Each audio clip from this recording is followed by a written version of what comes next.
শেরপুরে টমেটোর বাম্পার ফলন, তবে ন্যায্য দাম না পেয়ে হতাশ কৃষকরা। শেরপুরে এবার প্রত্যাশার চেয়েও বেশি টমেটো উৎপাদন হয়েছে। যদিও লক্ষ্য ছিল 450 হেক্টর জমিতে চাষের, বাস্তবে তার চেয়েও বেশি জমিতে আবাদ হয়েছে টমেটো। বিশাল চরাঞ্চলে মাঠের পর মাঠ জুড়ে লাল টমেটোর সমারোহ থাকলেও বাজারে একসঙ্গে প্রচুর টমেটো আসায় দাম পড়ে গেছে। ফলে ন্যায্য মূল্য থেকে বঞ্চিত হচ্ছেন কৃষকরা। কৃষকরা জানান, 1 বিঘা জমিতে টমেটো চাষে খরচ হয়েছে 35 থেকে 40 হাজার টাকা।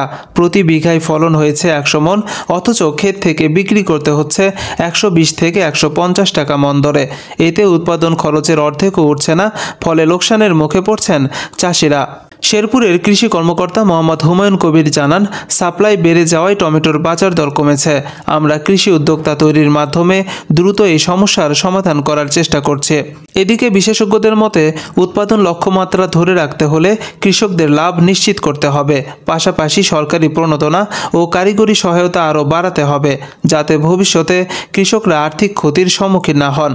শেরপুরের কৃষকরা এখন সরকারের সহায়তা ও বিকল্প বাজার ব্যবস্থার আশায় দিন গুনছেন, যাতে তারা তাদের পরিশ্রমের সঠিক মূল্য পান।